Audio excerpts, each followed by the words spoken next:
Bonjour à tous et merci d'être venus. Je suis ici avec vous sur scène de manière à vous présenter. Puis ensuite, après votre conférence d'une vingtaine de minutes, nous aurons une session de questions-réponses. Monsieur Adinger, je vous laisse la parole. Bonne conférence à tous.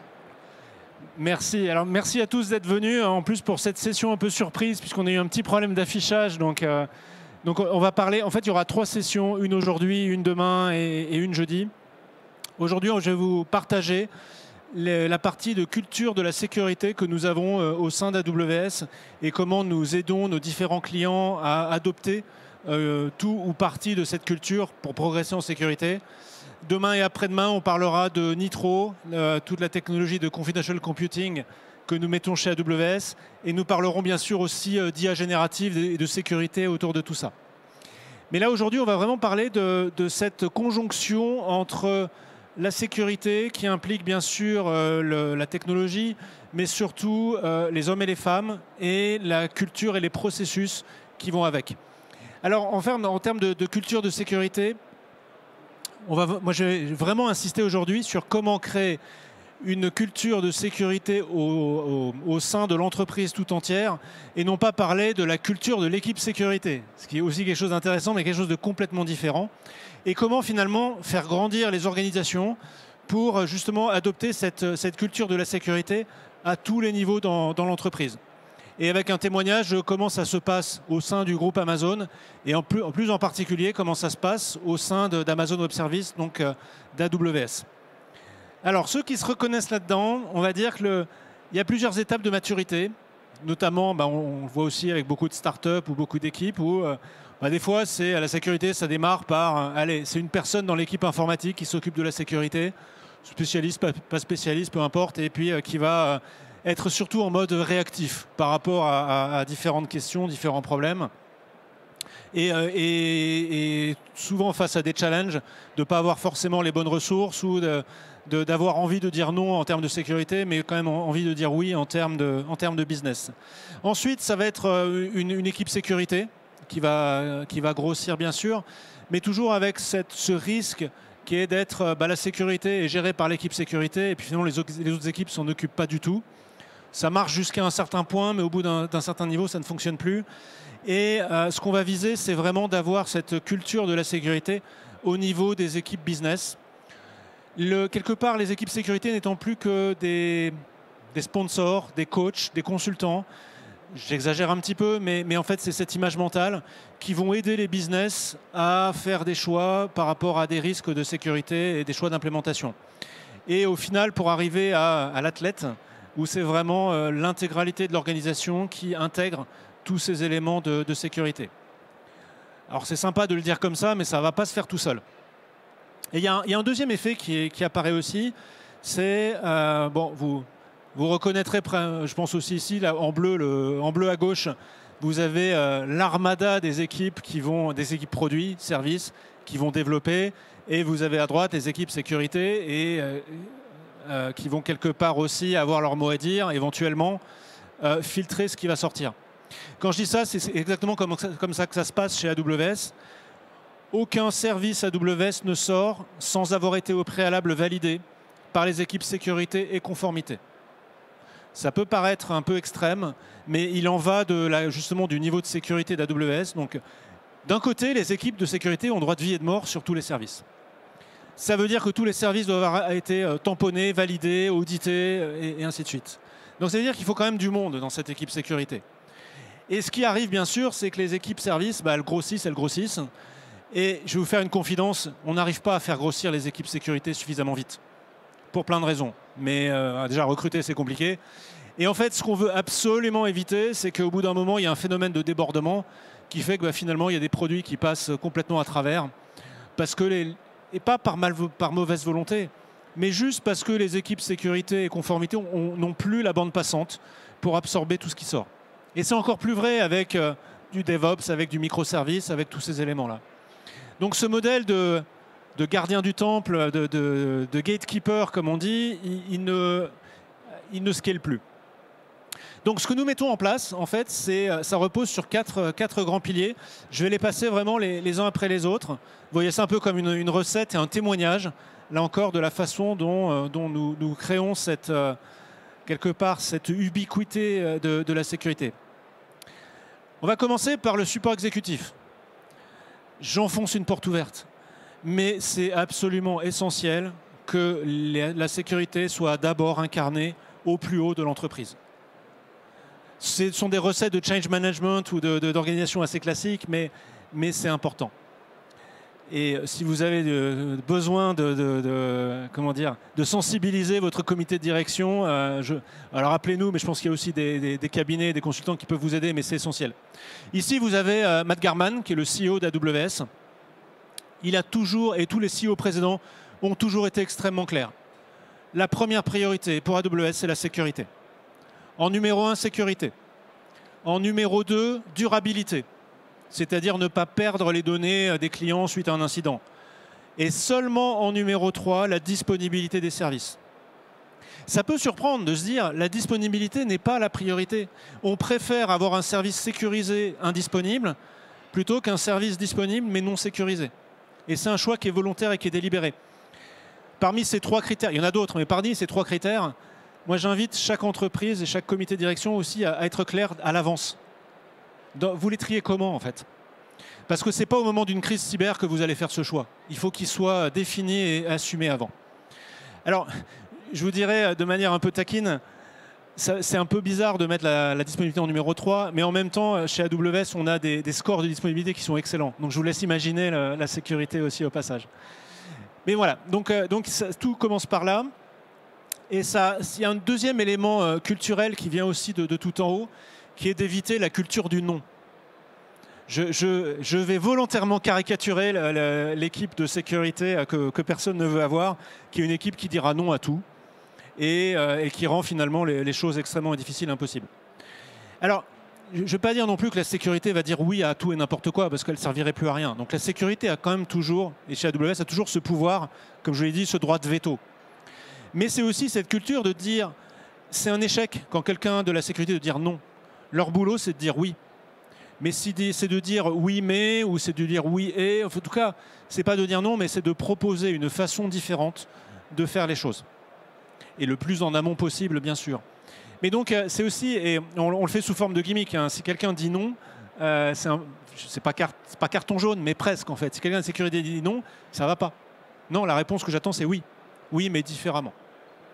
Donc support exécutif, là j'enfonce une porte ouverte. Là où c'est plus intéressant, c'est l'ownership distribué. Alors l'ownership chez Amazon, ça a une grande importance parce que ça fait partie des principes de leadership. Mais plus précisément, je vais rentrer dans les détails. Comment, de manière opérationnelle, on met ça en place? Alors, d'abord, les gardiens de la sécurité. C'est pas le titre d'un film, mais... Donc, les 2 protagonistes qui... Alors, ils s'opposent... Ouais, allez, ils s'opposent pas, mais... Donc, à gauche, l'équipe service qui développe. Et je caricature volontairement, hein, ne m'en veuillez pas, mais... c'est pas des experts de la sécurité, donc il y a ce risque de dire la sécurité c'est pas nous, c'est la direction de la sécurité et nous on s'en occupe pas. Moi j'ai quelqu'un qui m'a dit une fois ce modèle-là, enfin dire que c'est les autres, c'est embêtant. C'est comme avoir, je sais pas, gérer l'orthographe chez vous. Vous n'avez pas une direction de l'orthographe dans votre entreprise qui gère ça et puis les gens se disent non c'est pas mon boulot, c'est la direction de l'orthographe qui va le faire. Certes. L'autre problème aussi, de l'autre côté, vous dites, ok, c'est les équipes sécurité qui font tout ça, mais les équipes sécurité, elles ont un mal fou à connaître les détails du métier. Et ce n'est pas forcément leur boulot. Et puis, souvenez-vous des ratios, en fait. Donc, l'idée, c'est comment j'ai des honneurs de chaque côté. Donc, comment on fait un peu... Alors, ce n'est pas exactement un vie ma vie, mais presque. Comment on crée justement ce lien. Et... Le point essentiel, en fait, c'est dans cette équipe à gauche, c'est de définir ces security guardians, ces gardiens de la sécurité. En général, c'est un volontaire dans l'équipe service qui devient le champion de sécurité, qui a une formation, qui est vraiment cette sensibilité. Et en même temps, on a un petit truc, c'est qu'on veut que les équipes sécurité soient toujours à distance de machine à café du gardien de la sécurité. Et c'est important, ça. De dire que s'il y a une question, une interrogation, n'importe quoi, On prend 5 minutes à la machine à café, on en discute et comme ça on résout le problème. Le pire risque pour nous serait de dire « Ah bah c'est pas grave, tant pis, je le mets sous la moquette et puis on verra bien plus tard ce que ça donne ». Donc ça c'est un mécanisme qui fonctionne extrêmement bien. On est très data-driven chez Amazon, donc on a beaucoup de métriques qui montrent que ça marche bien. Notamment sur... donc on en a formé plus de 2000, hein, des gardiens de la sécurité dans les différentes équipes. Donc ça vous donne une petite idée du nombre d'équipes de microservices qu'on a d'ailleurs, puisqu'il y a un gardien de la sécurité dans chaque équipe microservice. Et vous avez ici les métriques sur combien d'incidents de sécurité en moins qu'on a pu résoudre justement en prenant ça suffisamment tôt et en quelque part en ne décalant pas tout ce problème directement sur les audits de sécurité à la fin. On est très clair aussi, et là c'est le rôle de gouvernance de la sécurité, sur les attentes de la sécurité avec des objectifs très clairs et chiffrés. J'en ai pris que quelques-uns, mais c'est d'abord que tous les assets logiciels soient patchés. Ça veut dire qu'on a des automatismes aussi qui vont vérifier ça, qui vont vérifier que ce soit patché et ainsi de suite. Mais donc ça fait partie de ces objectifs de sécurité qui sont poussés sur chacune des équipes services. Et souvenez-vous, comme on a l'executive sponsorship, ça veut dire que ces objectifs, ils comptent dans les bonus des équipes. C'est-à-dire que si une équipe service ne remplit pas ses objectifs de sécurité, elle sera mal notée, en plus. Donc c'est un incitatif. Donc que tout soit patché, et ce qui est important aussi, c'est qu'il n'y ait pas d'accès, qu'on automatise tout, qu'il n'y ait pas d'accès humain. L'accès à l'infrastructure, pour nous, ça a toujours été une grande question de nos clients. Et pendant très longtemps, pendant une dizaine d'années, il était possible que des ingénieurs d'équipe service puissent se connecter sur un serveur en production. Parce qu'on avait vu quelque chose, un problème qu'on n'avait peut-être jamais vu avant.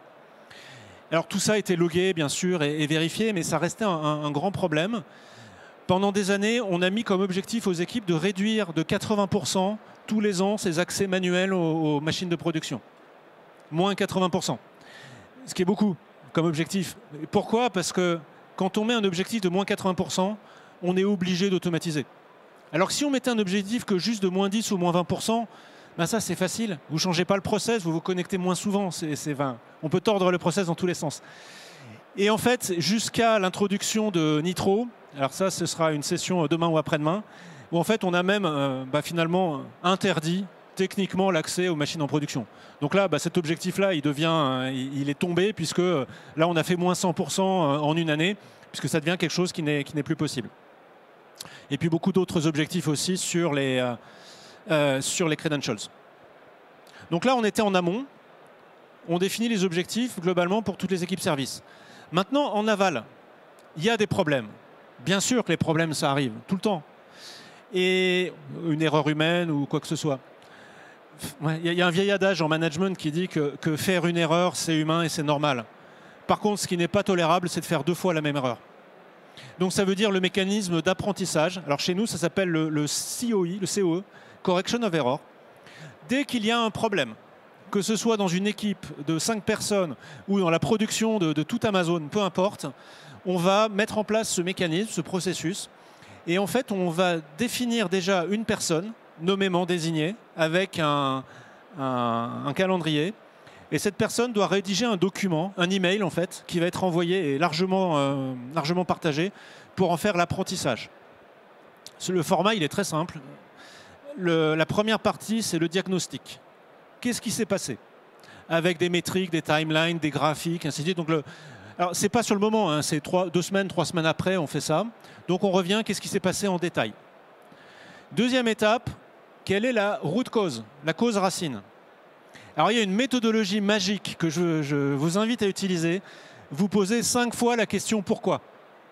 Pourquoi le composant A est tombé en panne? Parce qu'il a reçu trop de requêtes du composant B. Pourquoi le composant B a envoyé trop de requêtes? Parce que. Et quand vous posez la 5e question pourquoi, en général, vous êtes à la cause racine. Et c'est ça qu'on veut corriger. Ce n'est pas le symptôme, c'est vraiment la cause racine. Et donc la 3e partie du document, sans surprise, c'est quel est le plan d'action qu'on va mettre en place pour que cette cause racine ne se reproduise plus jamais. Et ces documents d'apprentissage, ils sont disponibles, enfin pas en libre accès, mais quasiment, donc il y a des listes de diffusion. Et le but, c'est de les partager au sein de l'entreprise le plus largement possible. Une fois qu'un client m'a demandé, mais Il y en a combien des documents comme ça? En gros, j'avais compté une fois, en gros, il y en a une centaine par semaine. Et c'est important. Et on n'est pas dans un mode de trouver de coupables. On est vraiment dans un mode d'apprentissage. Et en sécurité, c'est absolument essentiel. Alors, je reviens sur le support, le sponsorship exécutif. Donc là, on a traité l'amont, on a traité l'aval. Maintenant, comment on gouverne et on monitore tout ça? Donc vous vous souvenez, hein, le CEO d'AWS, il dit la sécurité, c'est la première priorité. Comment il l'actionne? Donc, il a une réunion hebdomadaire avec la sécurité. Donc, le CISO lui rapporte directement, mais il a une réunion hebdomadaire. Et c'est le CEO qui est qui mène la réunion, et c'est le CISO qui coordonne la réunion, et pas l'inverse. Et alors, AWS, c'est grand. C'est compliqué de voir toutes les métriques. Alors, il y a un rituel, c'est la roue de la fortune. Chaque équipe service doit venir avec des documents tout prêts pour passer en revue toutes les métriques. Alors évidemment, quand il y a des choses critiques, on les passe en revue. Mais sur de la revue, on va dire, classique, en fait, quelqu'un tire la roue de la fortune et on va tirer au sort 3 ou 4 équipes service où on va vraiment les mettre sur le grill et les passer en revue. Mais tout le monde doit préparer parce que vous ne savez pas à l'avance si vous allez passer sur le grill ou pas. Et matériellement, il n'y a pas le temps pour que tout le monde passe. Mais ça crée aussi une saine tension dans les équipes pour dire vous allez de toute façon passer virtuellement devant le CEO toutes les semaines.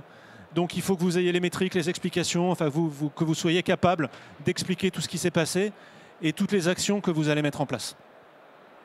Et vous vous souvenez hein, ce que j'ai dit, ce n'est pas les équipes sécurité qui passent sur le grill, c'est les équipes service qui passent sur le grill. La sécurité n'est là que pour coordonner, aider à faire les rapports et ainsi de suite. Hein. Ce n'est pas la sécurité qui est sur le grill. Donc tout ça ne fonctionne qu'effectivement s'il y a aussi cette sûreté psychologique pour dire ce que veulent nos équipes sécurité, c'est que les incidents soient remontés. Et donc il n'y a aucune honte ou quoi que ce soit à remonter quelque chose. Et en fait, on a tout un mécanisme classique hein, de remontée de tickets. Nos équipes sécurité martèlent tout au long de l'année de dire si vous voyez quelque chose, ouvrez un ticket en sévérité 2 chez nous. Donc c'est pas tout à fait le top, mais c'est sévérité 2, ça veut dire que c'est du 24-24 et que s'il n'y a personne, il y a quelqu'un qui sera réveillé. Alors, en sécurité, il y a un 24-24 de toute façon, donc vous ne réveillez personne.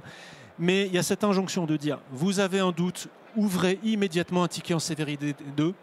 Ça va être traité tout de suite. Et c'est les équipes sécurité qui vont ensuite réduire le niveau de sévérité si effectivement c'était une fausse alerte. Mais on préfère ça largement à des personnes qui se disent « Ah, je ne suis pas sûr que ce soit vraiment grave, donc je n'ouvre pas de ticket ».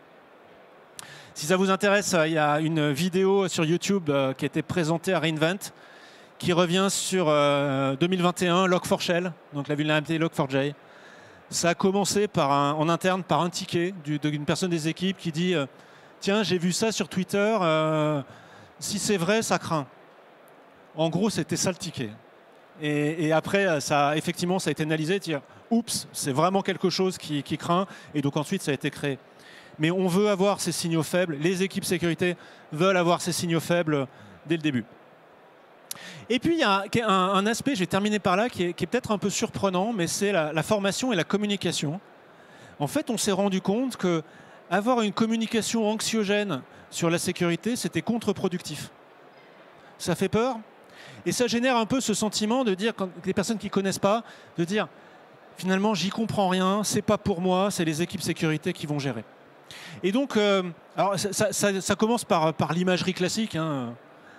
Est-ce que, alors, à moins que vous soyez un hardcore sécurité, mais est-ce que ça, imaginez-vous dans les chaussures de quelqu'un du business, est-ce que ça vous rassure, est-ce que ça vous parle, ou est-ce que ça a plutôt, on va dire, une connotation franchement négative? Donc, en fait, nos équipes sécurité ont travaillé aussi avec la com et le marketing pour en faire de la communication positive. La sécurité, c'est pas un problème, c'est une opportunité. C'est notre core business, c'est une mission, c'est une opportunité, c'est l'opportunité de faire les choses bien, justement. Je vous donne juste un exemple, hein, mais c'est, voilà, l'industrie financière, il faut que je le lise, les services financiers subissent les pires attaques informatiques qui existent. Waouh! Et donc, pour motiver peut-être les équipes qui travaillent dans l'industrie financière. Et en fait, non. Oui, c'est vrai, mais il y a une autre manière de le voir, c'est plutôt la mission de l'industrie financière de protéger des données qui sont vitales pour les clients. On dit la même chose ici, mais psychologiquement parlant, vis-à-vis des équipes, ça n'a pas le même impact. Sur la deuxième formulation, il y a un effet, je simplifie, mais il y a un effet d'entraînement. Sur la première formulation, il y a un effet anxiogène qui en fait rejette et divise les équipes. Je ne sais pas si vous avez déjà vu ce genre de choses, ça paraît bizarre, mais en fait, ça a un effet. Et les formations internes de sécurité obligatoires, donc j'ai quelques collègues dans la salle qui pourront témoigner aussi, tous les mois, tous les ans, il y a des formations sécurité. Il y a eu un énorme travail de les rendre sympathiques, rigolotes, de la gamification. Une des dernières, ça ressemblait à un jeu vidéo en fait. Et il y a le même message, hein, c'est très sérieux. Mais ce n'est pas le discours attention, alarmiste, attention, vous trouvez une clé USB dans la rue, il ne faut surtout pas la mettre, sinon votre PC va exploser. C'est de le faire de manière attractive.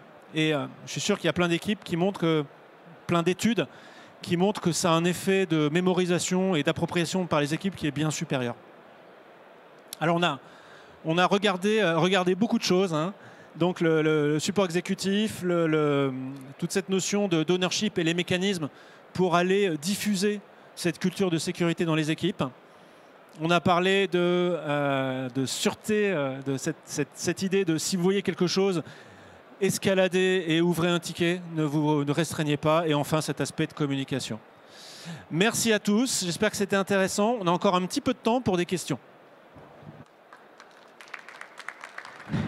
On va vous applaudir, effectivement. Nous avons 5 minutes de temps de questions-réponses après cette conférence sur la culture de sécurité.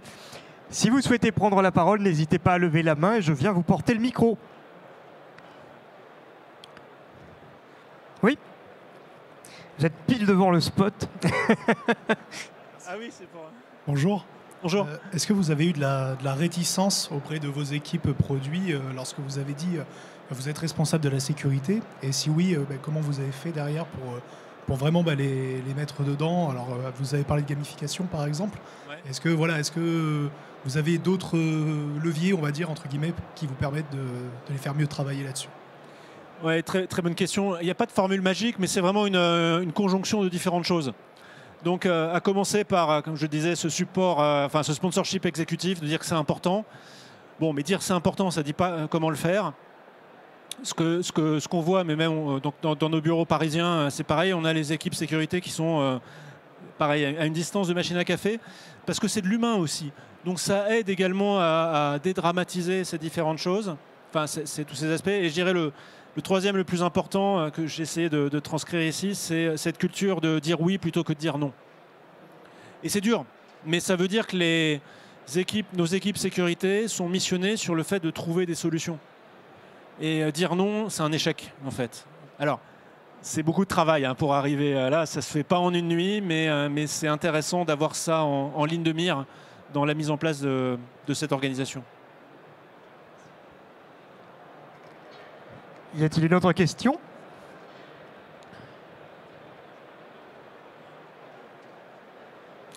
Alors, ça tombe bien, parce que moi, j'en ai plein. Allez-y. Vous parliez effectivement durant toute votre conférence de culture de sécurité. Quels sont les problèmes que vous résolvez à travers cela pour quelqu'un, par exemple, comme on sait qu'Amazon a une vaste offre digitale, que ce soit de la vente, que ce soit de la diffusion, que ce soit de la production. Est-ce que ces services de sécurité couvrent toutes ces branches d'activité? Est-ce que les menaces auxquelles vous faites face et les agressions cyber que vous rencontrez s'étendent sur tous les domaines d'activité du groupe? C'est une très bonne question. Alors, historiquement, non. C'est-à-dire que tout ce que j'ai mis là, ça a vraiment été déployé en profondeur côté Amazon Web Services, sur côté justement la partie cloud, notamment par Steve Schmidt, qui est l'ancien responsable de la cybercriminalité au FBI. Alors, il y a aussi pas mal de vidéos intéressantes. Quand il était au FBI, il avait tout un plan de sécurisation de l'infrastructure du FBI, il y a déjà une bonne quinzaine d'années. Pour plein de raisons, il n'a pas pu le faire. Mais en fait, il s'est fait embaucher chez AWS et en gros, il a plus ou moins exécuté le plan qu'il avait pour le FBI, mais chez AWS. Alors, je ne vous dirai pas si le FBI est client ou pas, mais ça, c'est une autre question. Et il y a quelques années, en fait, Steve Schmidt est monté d'un cran. Donc avant, il rapportait à Andy Jassy, qui était le CEO d'AWS. Ensuite, Andy Jassy est passé CEO du groupe Amazon et Steve Schmidt est passé a suivi. Donc maintenant, il est CISO groupe Amazon, en se disant d'appliquer finalement un certain nombre de choses qui ont été créées chez AWS et de l'appliquer globalement à la sécurité du groupe Amazon. Maintenant, peut-être il y a une autre piste intéressante. Il y a une superbe vidéo aussi sur YouTube qui s'appelle la standardisation de la déviance. Ah, ça en jette hein, quand on le dit comme ça. Ça veut dire quoi? Ça veut dire que en sécurité, dans les process en général, vous avez un process, vous l'appliquez, et de temps en temps, vous faites un écart. Ça arrive. Hein, bon. Et ça se passe bien. Et puis, plus tard, vous refaites le même écart. Finalement, ça se passe bien. Et au fur et à mesure du temps, si on n'y prend pas garde, l'écart devient la norme.